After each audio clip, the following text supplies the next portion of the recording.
Curtains draw back to reveal the Accessibility Summer Showcase logo.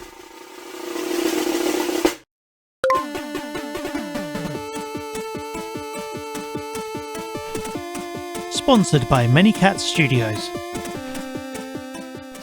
Hello everyone, I'm Laura Kate Dale, better known online as Laura K. Buzz, and I'm here to welcome you to the Accessibility Summer Showcase 2025.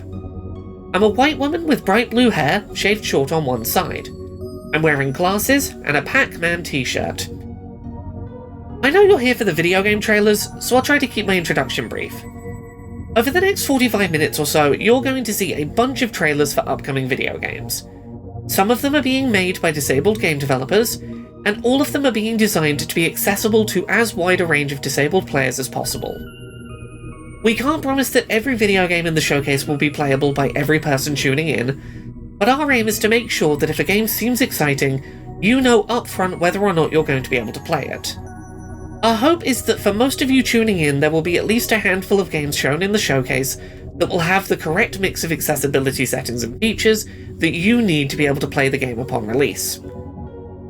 If you want to see most of today's games in one place, organised by accessibility support type, you can check out our Steam event page by going to bit.ly/Summer Showcase 2025. There you'll find demos for each game, as well as being able to wishlist any that catch your eye. This year's showcase is sponsored by Many Cats Studios, an innovative game development studio creating new solutions to barriers in gaming through recruitment or engaging with video games. The Accessibility Summer Showcase is available with American Sign Language, British Sign Language, and audio-described versions every year, and Many Cats Studios' support this summer was vital in helping us to produce these additional versions of the event. Well, that's enough from me. Let's jump into the game trailers. The Accessibility Summer Showcase logo transitions between trailers with the following sound effect. Welcome to ChromaGun 2, a first-person puzzle shooter where color is the key to solving intricate challenges. A white science fiction paint gun is worn over the player character's forearm and is used to shoot red, blue and yellow paint. This directs robots and helps navigate puzzle chamber traps, such as swinging hammers. Like Portal 2, but instead of portals you control droids, mechanical assistants that are drawn to walls of the same color. Need to guide a droid? Just paint the walls. Mix colors to open new paths, solve puzzles and outsmart the game's many clear obstacles. But that's just the beginning. Because ChromaGun 2 is all about color, we knew some players might face difficulties. Using their gun, the player mixes paint colours on the wall. Those with colorblindness or vision impairments could struggle to differentiate between key elements of the game. That's why we created the Colorblind mode, a revolutionary accessibility feature designed to make ChromaGun 2 playable for as many players as possible.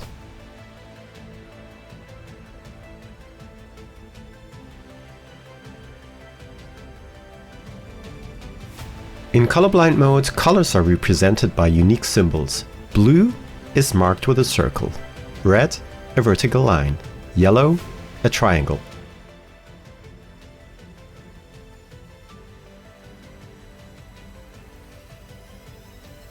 Every color-coded object in the game is assigned a clear, intuitive symbol, and with symbol tracking, players can easily follow color interactions in real time, making puzzles more accessible than ever before. The player mixes a red vertical line and blue circle to create a new symbol for purple, directing a purple robot. And what about mixed colors? We've got that covered. Just like in traditional color theory, combining blue and red creates purple. In Colorblind mode, this means the blue circle and red line merge into a new recognizable symbol, a circle with a stripe.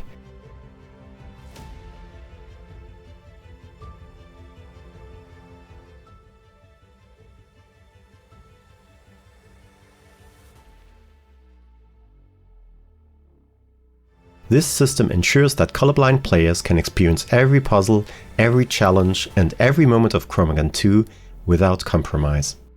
A dramatic montage shows paint flying through tubes in a largely white facility, explosions, force fields, and, unexpectedly, a chicken.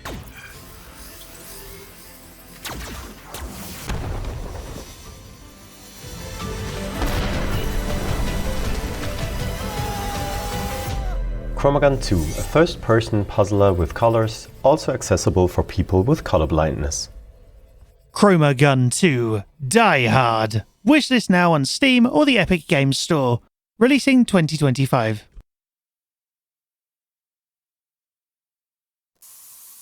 Spray Paint Simulator is a relaxing and satisfying game that allows you to express your creativity as you take items from drab to fab. The player observes their paintings in a gallery.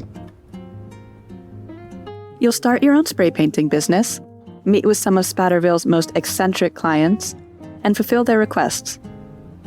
A man asks you to spray paint his giant robot. You'll manage your equipment and supplies, start each task by prepping your space, and then paint to perfection.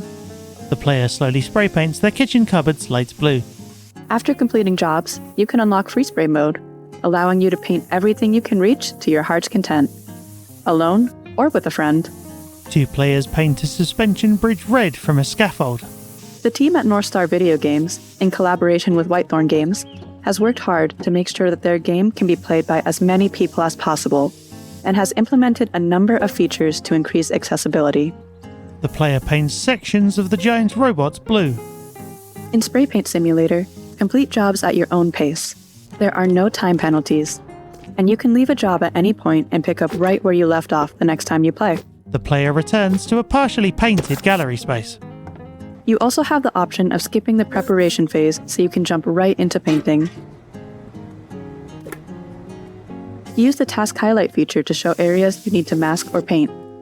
You can edit the duration of the highlight so it stays visible longer, and you can change the highlight color so it will stand out no matter what color you're painting with. The suspension bridge is highlighted multiple cycled colours. There are a variety of options to fine-tune how you play, making sure that your spray tool is perfectly suited to your preferences. The player spray paints their ceiling pink. Toggle between tap and hold inputs, adjust the size of controller dead zones, and separately adjust the sensitivity of camera movements while walking and spraying. You can also use aim mode to keep the camera still while you move the spray tool, allowing you to paint details with ease. The player sprays a smiley face. For better visual accessibility, you can customize the amount of camera smoothing, increase reticle size, and set the field of view between 40 and 90 degrees. There are also separate audio channels for ambient sound effects, spraying sound effects, and music, as well as a choice of stereo or mono audio. As always, you can get the full details about the accessibility features available in this and any of our titles by visiting whitethorngames.com and clicking on the accessibility section, or visiting whitethorngames.com/accessibility. We hope you'll enjoy playing Spray Paint Simulator, available now on Steam, Xbox Series X, Xbox Series S, Xbox One, Xbox Game Pass, and PlayStation 5 and 4, and will be available on Nintendo Switch on June 19th. We here at Accessibility recognise that the needs of blind gamers are often overlooked by the games industry at large, with relatively few game developers and publishers tackling making their games accessible for partially sighted or sightless blind players. So, every year we make an effort to find new, interesting and creative games to showcase that are aiming to be playable by a wide range of blind gamers, ideally without requiring sighted assistance. This year, as part of our push to showcase more blind accessible games, we paid attention to the Games for Blind Gamers Game Jam, an event in its 4th year trying to encourage creative game design exploration focused on blind player accessibility. That said, I'm not blind myself, so I'm going to hand this over to someone who was involved in this year's event, so they can tell you about the games that won and some interesting projects that you might want to keep an eye on. Hello there, this is Piotr. I was one of the judges for the Games for Blind Gamers 4 Jam. Being a part of this event, both as a judge and also just a gamer participating and trying out all the games, was honestly really amazing. Because the Game Jam itself is not new, we've had a couple before, but I think this year was really unique in terms of quality and the kinds of games we had before. Because what often people gravitate toward when they think of a game accessible to blind gamers is usually really simple concepts, like a simple maze where you're trying to find your way out, or like a Simon type game where you have to repeat sounds by pressing buttons, for example. Well, this year we got a lot of unique games that I think set the bar much higher and showed that blind people can play much more complex games even. And the winner that we picked was one of just many amazing examples. Actually, picking a winner this year was incredibly difficult. And the game that ended up ultimately winning, called Unseen Awakening, was really cool because it kind of subverted the blind protagonist trope, which is also something that was really popular, where some blind person saves the day by swinging a sword around, for example. Well, in this game, you are a blind person saving the world, but you're not the main hero. You're just part of a group of heroes, and actually, you're not the one attacking. You're doing the healing for the party, and also occasionally stunning the enemies or keeping them at bay. And that game was amazing, both in terms of the voice acting, the music, the sound effects, and the idea, which even though was kind of simple, just was, I think, just really interesting. And that's really scratching the surface. We had a very hard time picking our winner. Perfect enemy to test your abilities. Keep using your spells on me, though. Canetto! Press space to start the battle. My sword has been feeling a little parched. Canetto! Now my blade will blur in the wind. Canetto! Regunado! My blade will blur in the wind. On cooldown. We had some other really amazing games. We had a trading simulator where you're on a boat where you can also do tricks and ride the waves while you're moving from port to port with some complex navigation added in. We had a very fun, cozy game called Barista, where you are running a coffee shop and you need to serve customers some different beverages. And the customers are just very entertaining, and the game itself has a very cozy and chill vibe with some amazing voice acting. Intuitive much? Try making a single shot espresso. Gotcha! You're not holding a cup! Works every time. One double espresso in a small cup and one long espresso in a medium cup? And then we had even more complex games, like, for example, Necromancer Nonsense, which is a full-on RTS. And these kinds of games show that blind people can play even much more involved games, assuming that you have, text-to-speech and maybe some additional keyboard shortcuts, so you can, for example, look around a map in an RTS and see what's going on, and some additional audio cues. But even the simpler ideas that we had were done in a really interesting way. We also had games that were not only accessible to blind gamers, but also people with other disabilities. For example, we had a zombie survival game controlled with just one button that also had amazing audio. We had roguelikes, we had some more traditional maze games as well. But it's really just showed how creative you can get, and some of the games you can have that are both blind accessible, but also really fun. Something else that came out of this jam is an amazing community, both of developers who have taken their knowledge and took it to their future projects, gaming or otherwise. An amazing community of gamers and developers, as well as some really helpful resources that people have come up with on the way. So if you are a developer thinking of making your game blind friendly, it can be done, and there are a lot of us who are very hungry for more games, even if they're more complex ones. We definitely need more very complex games in our community, and I think this Jamboree also showed that it can be done. All of the Jam developers have also come up with some really awesome resources. There is a wiki and a Discord community with some very awesome people on it. And if you would like to try making a blind-friendly game, then please join any future Jams, because there will be more. We are planning more events like this. And even outside of that, if you want to add some blindness accessibility features to your game, please do. There are many people out there who will be willing to test the game for you, provide feedback, and obviously when the game actually comes out, play and enjoy it. And of course, if you want to see how it can be done and also have a lot of fun along the way, please do check out all the entries that were submitted this year. Not just the ones that won, but also really every other game that was out that was submitted, because they were really accessible, really well made, and of course, I think the most important, really fun. Thank you so much to everyone who brought this year's Games for Blind Gamers Game Jam to my attention. It has been home to so many truly fantastic games that I highly recommend people check out. You can find the Game Jam and try out all of the entries at bit.ly/blindgamers. The RPG about casting healing magic was The Unseen Awakening. The trading simulator set on a lake was called Lacus Opportunitas. The coffee shop game was called Barista. And the real-time strategy game was called Necromancer Nonsense. Please explore the full list of submissions.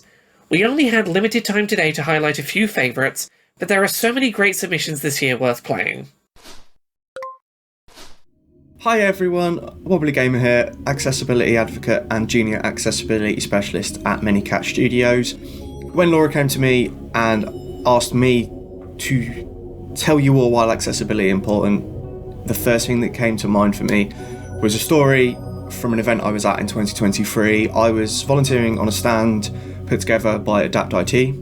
It was an accessible gaming stand with a number of accessible gaming setups, and we were allowing people to come and experience accessibility firsthand, whether disabled, abled, or a gamer. And we had this young family come to the stand. The young girl herself was 6-7 years old, had quite bad cerebral palsy, was currently in a walker, and she was Paw Patrol mad. All she wanted to do was play Paw Patrol, and she couldn't. So we got her set up on the accessible kit from Xbox, got her set up on that, and she started playing Paw Patrol. Her mum started crying, her dad started crying, because her excitement was just so unreal, which led to me and Simon from Adapt IT both crying. And for me, that really hammered home why accessibility is important, because we don't do it for us, we do it for the enjoyment of others. And for me, you can't recreate that. It was a young girl that was that excited to be playing a game.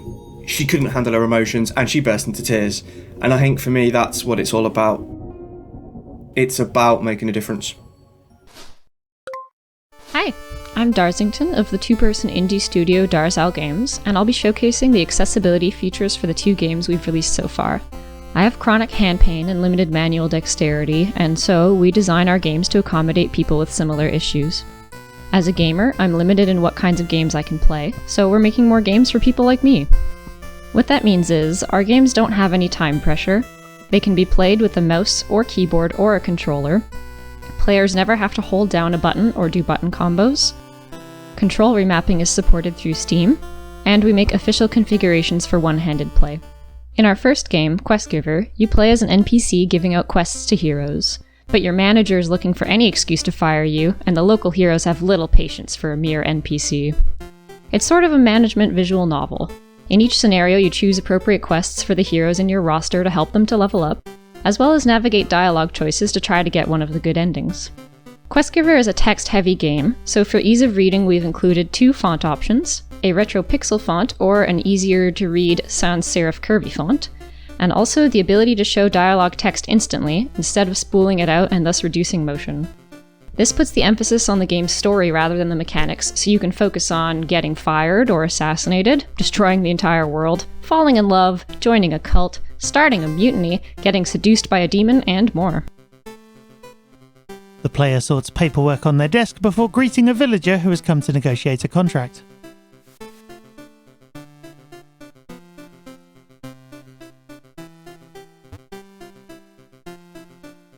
Our second game is Six-Sided Stories. It's a chill puzzle game with relaxing lo-fi beats and cute animals. Six-Sided Stories is like a jigsaw puzzle, but instead of placing each piece, you flip and color them correctly. Each puzzle image leads into the next one, following the adventures of a calico cat who meets new friends. As you move forward in the story, the puzzles get trickier, with more pieces and finer details. In terms of accessibility, in Six-Sided Stories, the relevant features are baked into the game design itself. Since it's like a jigsaw puzzle, you can play at the pace you want and there's no fail state. There's no text at all in the game, greatly increasing accessibility. Color is an important aspect of the game, and so the palette and puzzle pieces were made with this in mind to accommodate colorblind players. And finally, there are 2 hint systems. You can view the full puzzle image at any time, like looking at the top of the box, and an incorrect piece will occasionally wiggle to catch your attention. Six-Sided Stories is designed to be accommodating to players who just want to relax and work through some cute puzzles. The player flips and rotates hexagons to create an image of a snowman on a winter day next to a Christmas tree.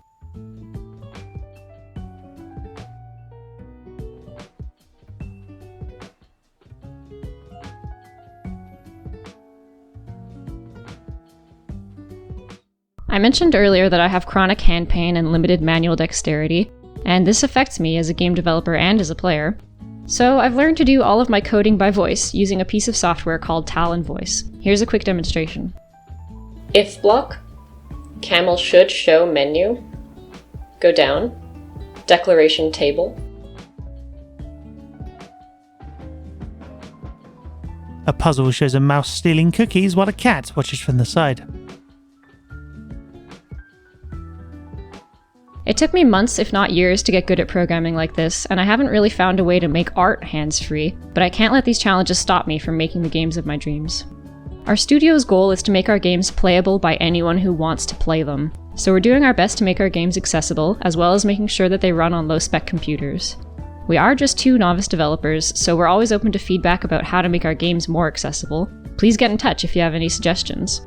And if you like the look of Questgiver or Six-Sided Stories, they're both available on Steam now. Thank you! Soulblaze is a creature-collecting roguelite for PC, Mac and Linux, in which you capture and train animals to challenge and defeat the boss of each region.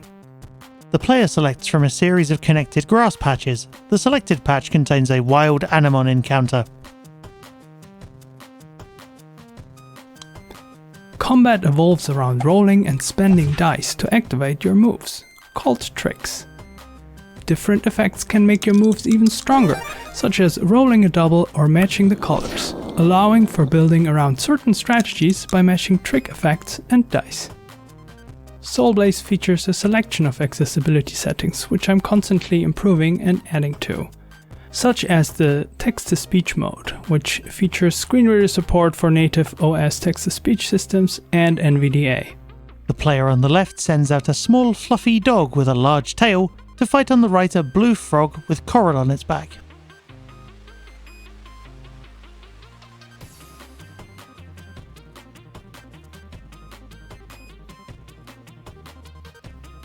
During a battle, all relevant information is read out to you. Wild battle started. You summoned Kalbu, wild enemy, Difdagwa. Available tricks: 2. Press C to hear all controls. Press enter to begin battle. New turn, rolling dice. Rolled 4, 2, 6 EXP. Difdagwa will use snap. Selected, 4. But if you want to know more, you can always use the inspect button to get details. Inspect mode on. Snap, rarity, decent, critical chance, 6%, damage, 2, cost, 3, precise. If you pay this skill exact, it gains bonus potency equal to its cost. By pressing left or right, you can get immediate details over your Anemon or the opponent, including visual descriptions. Difdagwa, a mix between a frog and a newt. It has a blue body with green spots and a white belly. 2 sets of external gills decorate its cheeks.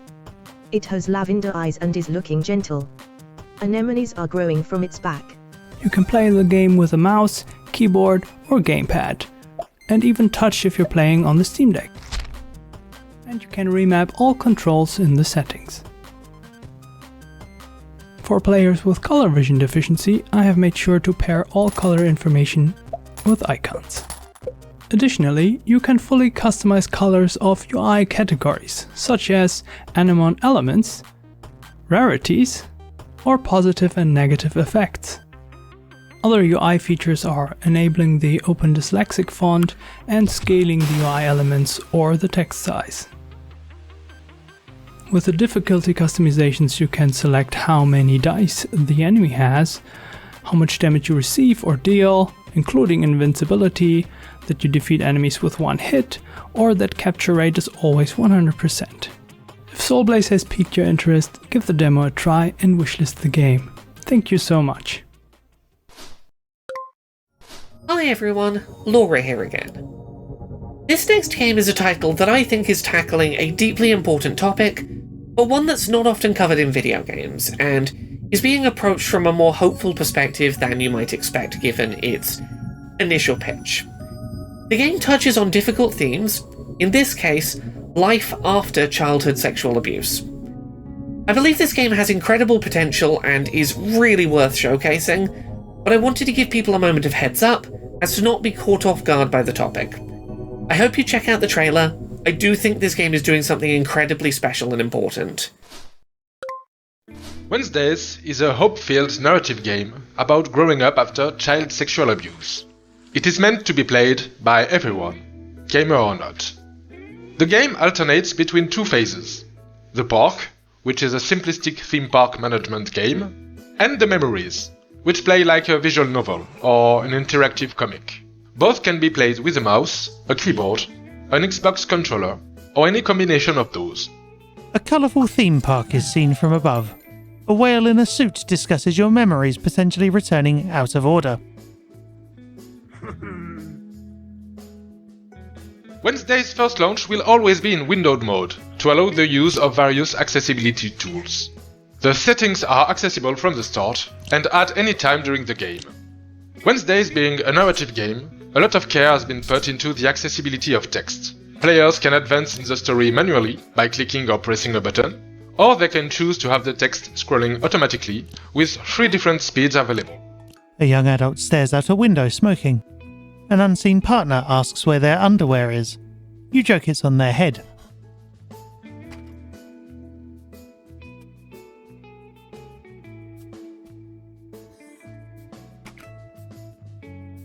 The park and the memories use different fonts, but each of them can be replaced by a highly legible alternative font.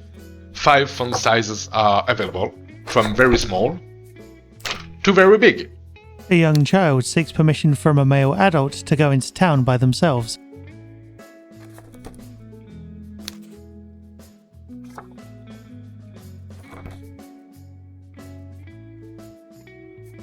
If you skip a line by mistake or want to refresh your memory, all the previously played dialogues are available in the diary.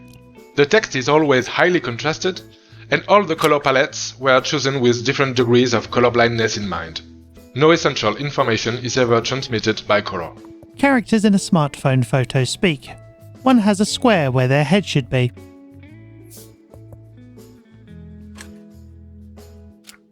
In the park, the cursor movement speed can be adjusted. The drag and drop can be deactivated, as well as the animations if they turn out to be annoying or distracting.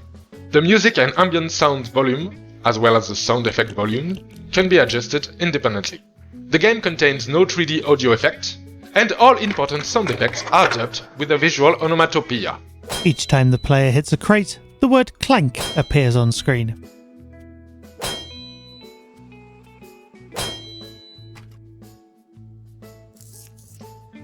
Wednesdays requires no precision, nor speed, nor complex sequence of actions.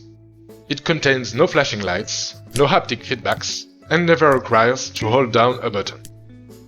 The game is available on Steam, but also on itch.io for those who don't want to create an account nor learn how to use the complicated Steam client.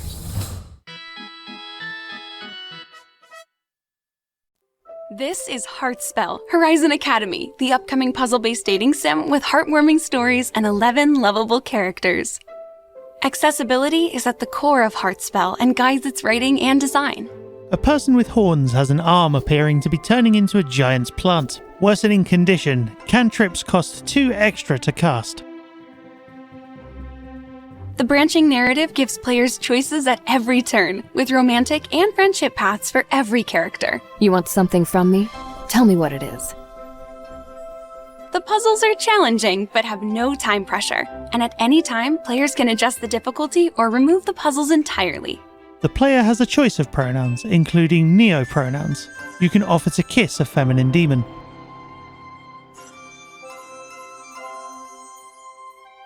To make the story as accessible as possible, Heartspell offers dyslexia-friendly fonts and an option to increase font sizes. All 280,000 words of Heartspell's story are voiced by our cast of talented actors. Calm down! I know what a date is!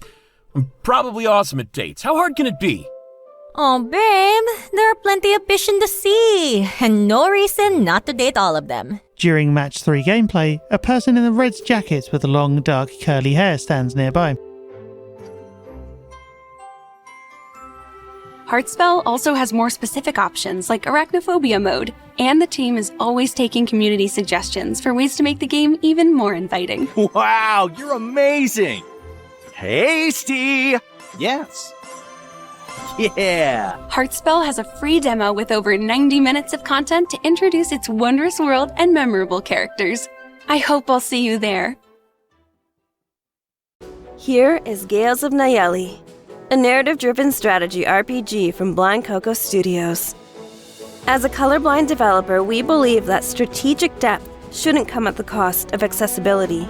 As a result, Gales of Naelli has been built from the ground up with lack of color vision in mind, and is jam-packed with other accessibility features and gameplay modifiers to help tailor the game to your needs.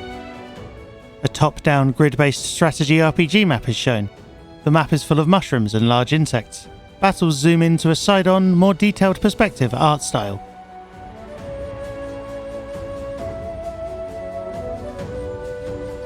For instance, there are options to receive more strategic advice from Daisy, the helpful fairy, or to make faction indicators more visible to differentiate your friends from enemies in the heat of battle. The effect hits can also be toned down to reduce eye strain during battle animations, and controls can be remapped to make the game fully playable with only a mouse, a keyboard, or controller if needed. 2 large armies are shown battling in a desert town. A spellcaster casts lightning against a harpy.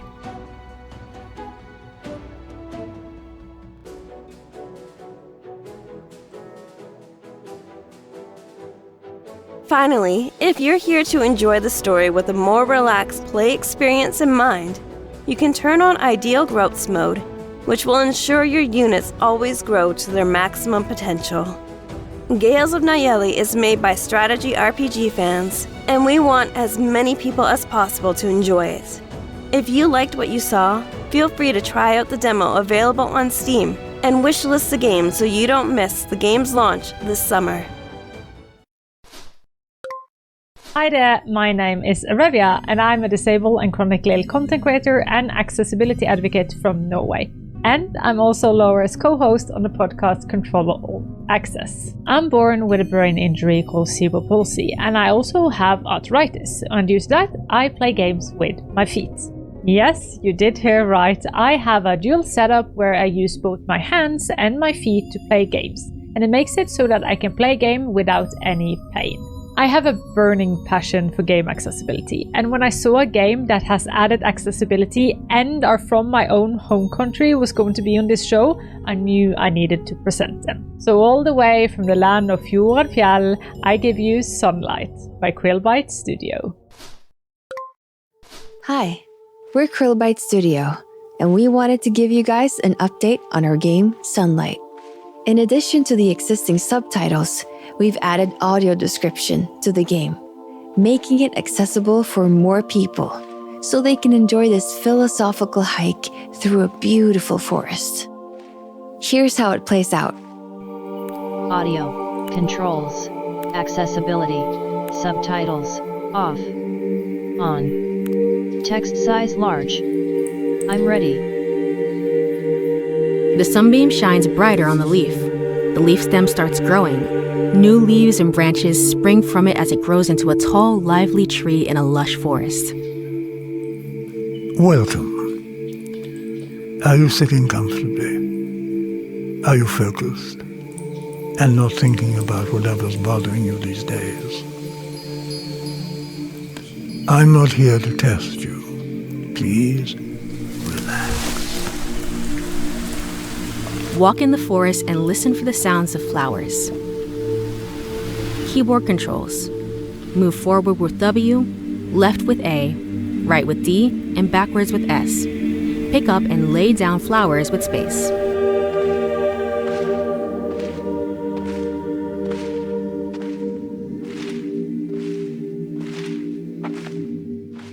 Sunlight is a calm experience with no fail state, no rush, and no pressure to complete it. No matter where you go, you'll end up in the right place.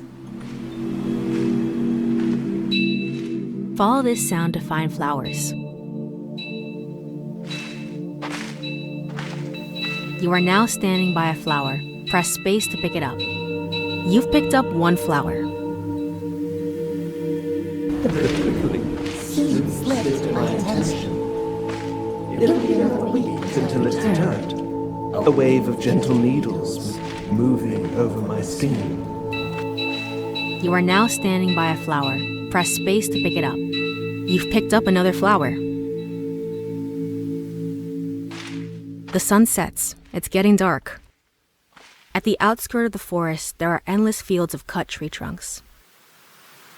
Sunlight's update is out now to experience. Thank you for your attention.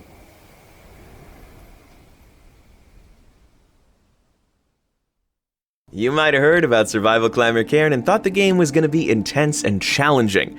Well, this is true. But the team has also put a lot of effort in to make sure people with different skill levels and abilities can enjoy the game. Here's what we've been working on. Cairn is a climbing and alpinism game where you choose your own path and your own difficulty as you overcome a mountain.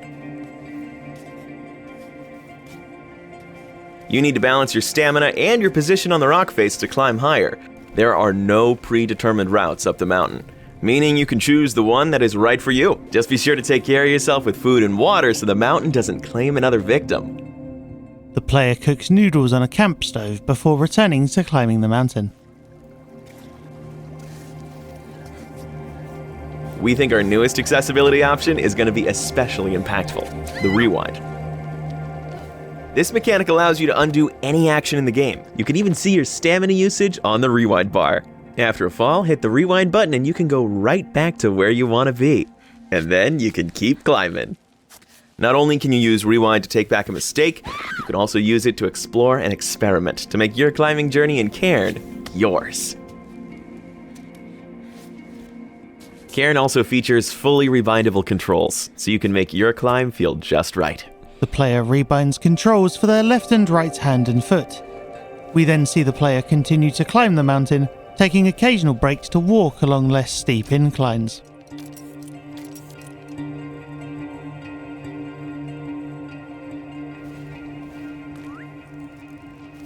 And many of the difficulty and accessibility settings can be customized in the options. You can enable limb highlighting, or you can even disable quick reaction minigames like the piton drill. Holt's feedback is also available, so you always know when you have a good grip. And of course, we have 3 difficulty options so you can pick the challenge that's right for you. You can play the demo right now on Steam and PlayStation 5. Airships Lost Flotilla is a steampunk bullet hell game where you fight your way through waves of enemies like robot wasps, cultists, and dragons. I've taken care to make the game as accessible as possible in a variety of ways. The game is equally playable with keyboard, mouse, and controller. A new ship, Skybase, is unlocked. An aircraft with large spinning rotor blades melee damages incoming squid-style enemy ships. Another ship fires rockets at enemy vessels.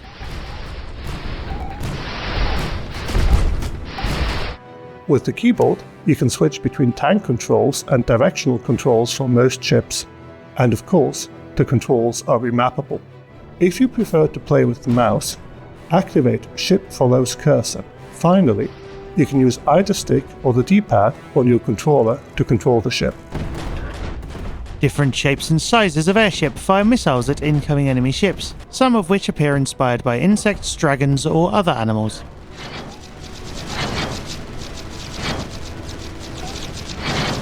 Visually, it's of course fun when there's lots of particles and explosions and so on, but it can also be overwhelming or make important information hard to see. So there's detailed visual settings. You can toggle particles, animations, explosion flashes, damage numbers, and screen shake.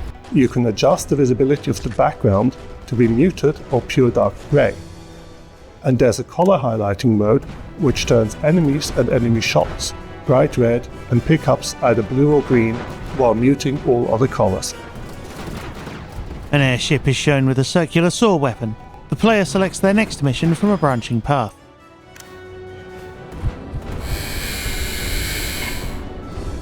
Finally, there are 2 gameplay options worth mentioning. You can turn off permadeath, and you can freely adjust the game's speed. I hope that with these options, you can customize the game for your maximum enjoyment. Check out the game on Steam, and if you have any suggestions for my accessibility controls, let me know. Airships, Lost Flotilla, out now. Hi everyone, my name is Danny Brennan, also known as Dannyline online. My pronouns are they them, and I'm a white person lying in bed, wearing a purple top, hat and glasses, surrounded by penguins. Being chronically ill isn't fun, but when I'm well enough, gaming is the best distraction from symptoms such as pain, and it gives me something to talk about with others, making me less isolated despite living mostly in bed. My hands don't always work all that well, so being able to use different control schemes is really important. On bad hand days, the only way I can play games is with a touchscreen, which is why I'm thrilled to be able to introduce this next game, which amongst other accessibility options supports touch input, as well as keyboard, mouse and controllers. Rollick and Roll is a casual puzzle experience inspired by classic Marble Run playsets. By controlling the level itself, you'll help to guide colourful toy vehicles to their goal. Each button press will manoeuvre a set of corresponding obstacles. These obstacles are distinguished by their contrasting colours and unique shapes. Vehicles move around a plastic playset, pressing buttons raise and lower bridges, rotate paths, and operate lifts. If your vehicle falls off the track, a countdown will alert you to an automatic restart. As you complete each challenge, you'll be rewarded with new vehicles as well as the opportunity to compete at a harder difficulty. More vehicles means more mayhem. However, there are always opportunities to pause and plan your next move. The game's fixed viewpoint maximises comfort for all players, and the flipbook interface helps to maintain visual continuity. Different levels have narrative themes such as a rescue mission or racing championship with different vehicles to move. Convenient audio-visual cues ensure that literacy is not a requirement to play, although you'll find support for over a dozen languages.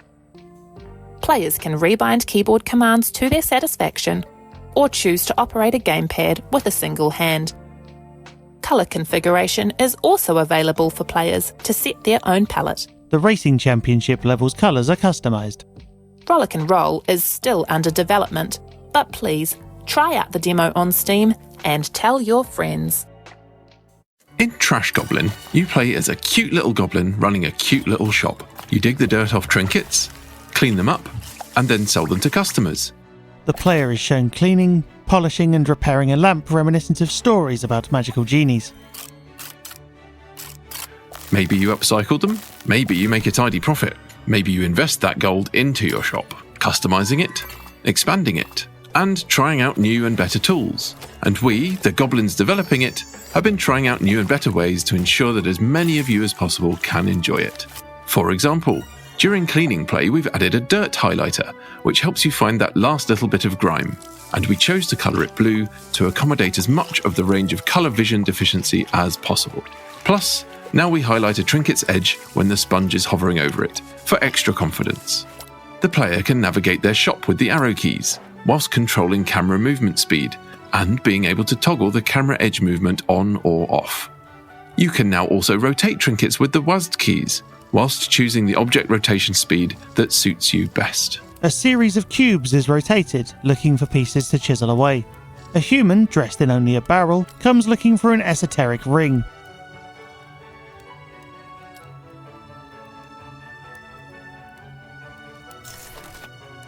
We added a quest tracker to ensure you always know what to do to meet your customers' needs, even after a break from the game. It allows you to find what you need with a simple click of an icon. Plus, it enables you to recall important customers, so you can take your time. And there's the Trinkepedia, handily tracking every trinket you've found, cleaned, upcycled and sold. Of course, that's on top of everything we showed in last year's accessibility video. There are intentionally no fail states, time pressures or skill gates. In response to player feedback, we allow players to choose several control modes for cleaning and chipping. All core interactions are achievable with just the mouse, whilst the keyboard can be used for navigation as well. We chose a sans serif font, And we allow you to control the size and speed it displays at. In fact, we recently got nominated for our work on this, which is of course very rewarding, but we're excited to work with our community to learn and to implement even more accessibility features into the game. Trash Goblin is out now on Steam. This fast-paced first-person retro shooter is Blowup, Avenge Humanity, a game developed by Half-Sunk Games. In Blowup, Earth has been destroyed by an alien race, and it's your mission to make them pay for what they've done. The player wields a circular saw-arm and rapid-fire gun, firing its neon-coloured enemies in mechanical environments. To do that, you'll need all the help you can get, like accessibility options. The team at Half-Sunk Games provides a series of accessibility features so that everyone may be able to play and enjoy the game. The game's visuals are desaturated and grey, with enemies highlighted in bright, bold colours. See these enemies? No? We'll increase the outline thickness and even change its color. Now you won't miss them. The player falls down a mineshaft, crushing enemies underfoot as they land. It also highlights important objects around the stage. Is it not enough? Turn on the desaturated background and highlight important options to help you see even clearer. Enemies are highlighted in bright colours, but so is an instruction board on a cave wall. Blowup also features full control support and customizable keybinds for mouse and keyboard players. Above all else, this is an extremely frantic game, packed with lots of action and fast movements, which is why it also has accessibility options for UI and screen effects. Do you prefer a more immersive experience without that many things cluttering your screen? Try reducing the opacity of the HUD, or changing the crosshair. Deactivate some more effects and customize the screen to your liking. Last but not least, it's also possible for players to regulate the amount of screen shake they will experience, as well as reducing or increasing their field of view.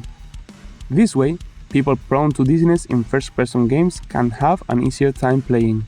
Small tentacle-faced humanoid monsters run at the player, who jumps backward to get space while shooting. And that's all we have, although we're still working on finding new ways to make the game accessible to all players. If you liked it, please consider wishlisting the game on Steam, join our Discord server, and stay tuned to the Half-Sunk Games and Blowup socials so you don't miss a single thing about Blowup, Avenge Humanity. Demo available now on Steam. Wishlist now! I'm Zlander Street. I'm a white non-binary person in their mid-30s with a bright green mullet, and I'm wearing a blue hoodie that says Assigned Earth at Birth on it with Intrapology.com in tiny letters. My project is called Intrapology. It's a narrative-driven queer indie game that's performed live by real actors online. I'm showing you some footage now of different moments in the live performance with actors in webcam views on the left-hand side and an interaction panel on the right, which has things like voting options and text entry boxes. Here, the view of the actors is overlaid with a live coding environment with bits of text code and swirling neon shapes that are being procedurally generated. The show is all about alien anthropologists in a multiverse that faces a cataclysmic breakdown in the nature of reality. Our next performance is on the 15th of June, and you can register to see it at intrapology.com/tickets. The audience collectively shapes the story through a web app that looks like the main character's janky computer desktop. For example, in this footage, there's a purple taskbar at the top of the screen, and it looks like the actor's webcam view is in a video call program. The UI is all really simple, as if you're using a minimalist version of Linux that you might see on a Raspberry Pi. Our interaction mechanics are a bit like other narrative-driven indie video games. The audience votes for what the main character will say and do. And sometimes they get to write things in that they will say in a stream of consciousness rant. Combining games and theatre in this way allows us to bring interactive theatre to people who experience barriers to in-person venues due to disability, chronic illness, or regional inequality. All of our shows have integrated captions, BSL interpretation, and keyboard-compatible interaction. How do I look? Oh god, my skin looks so pale in this black wig. Some audio description is integrated into the script, and we're working on expanding our audio description to include everything that's on screen in a way that reflects the different worlds that our characters inhabit. The interface you have accessed resembles a dressing table made of holly, inlaid with decorative veneers of ebony, purple heart, and sycamore. We've designed the experience to be compatible with many of the access accommodations people use for browsing the internet, such as screen readers. But this isn't fully tested, and audio from the screen reader might clash with audio from the performance sometimes. There is also a potential photosensitivity risk in some aspects of our show. Intrapology aims to tell stories about how worlds become smaller and more fragmented, how we can reconnect, and how we can build better worlds together. If that sounds exciting to you, please register for our next performance on the 15th of June. You can register at intrapology.com/tickets. Hello everyone, I am Sightless Combat and I'm very pleased to be back for another edition of the Accessibility Summer Showcase. Thank you so much to the organisers for having me on board for this. It's always great to be able to talk about cool, new, fun and interesting and of course, most importantly, accessible games. Now, for those that don't know me, I'm an award-winning multi-credited accessibility consultant and gamer without sight, having never had any sight whatsoever, from the UK, and also accessible gaming officer for RNIB, that is Royal National Institute of Blind People, the UK-based sight loss charity. By way of a description, I'm a white man with light facial hair wearing a cap with my logo on it, a pair of crossed swords intersecting an eye, and in my background is a large amount of gaming memorabilia that I've accumulated over the years as part of what my community has called the Wall of Stuff. Now, as to the game I'm going to introduce to you today, if you're not familiar with it, it's actually one that I've played before in a demo form, and it's from a genre that is kind of accessible by accident or by trial and error, depending on who you ask, and that is rhythm games. Yes, I get to talk about an accessible rhythm game, and I played the demo, I think it was last year, and was very, very pleased and impressed. And I've been keeping an eye on it ever since, and the developers have continued to make updates even to the demo build, and added audio description and a bunch of other interesting, cool accessibility settings like remappable controls, which is great to see. But I'm not going to try and spoil anything other than saying that if you're a fan of Rhythm Heaven and minigames and interesting challenges, then I think this game will probably be for you. But without further ado, I haven't even told you the name of the game yet, so I'm going to introduce to you, from the wonderful folks at Tempo Lab Games, this is Bits and Bops. Bits and Bops is a collection of original rhythm minigames. Filled with catchy music, snappy gameplay, and gorgeous hand-drawn animation, Bits and Bops is sure to brighten your day. Bits and Bops is designed to be completely playable without sighted assistance. The game supports text-to-speech narration, with additional narration available to describe visual elements, helping to provide context to each minigame. Scene: a sparkling blue ocean under a pale blue sky. In the bottom left corner of the frame, an orange cat wearing red shorts and holding a camera stands on the deck of a small boat. The boat bobs gently up and down in the water. Ah, the open ocean. This seal loves to bop the beach ball. Tap space to snap a photo. Next, bubbles appear in the water, then a purple seal emerges with a splash. A multicolored beach ball descends from the top of the frame.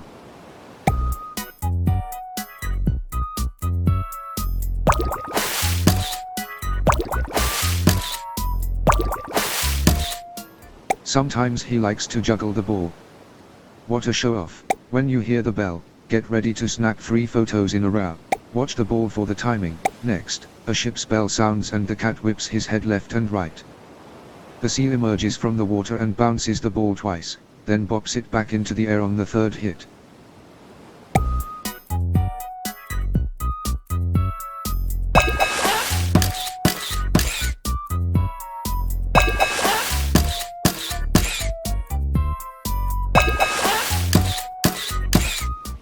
Great. Now get out there and snap some photos. Bits and Bops features more than 20 rhythm minigames, each with simple controls. The game's catchy, upbeat original tunes are sure to have you bopping along, while beautiful hand-drawn 2D art helps bring everything to life. An instruction manual sits slightly askew on a wooden table. The camera zooms in to make the top 2 boxes fill the frame. The blocks move smoothly from box 1 to box 2.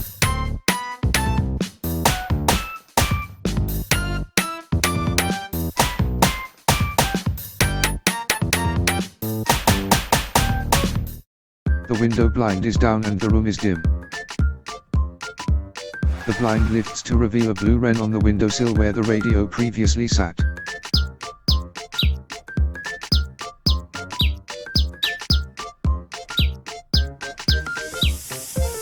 The birds talk about their home lives. The wren raises a family and the canary eats chips.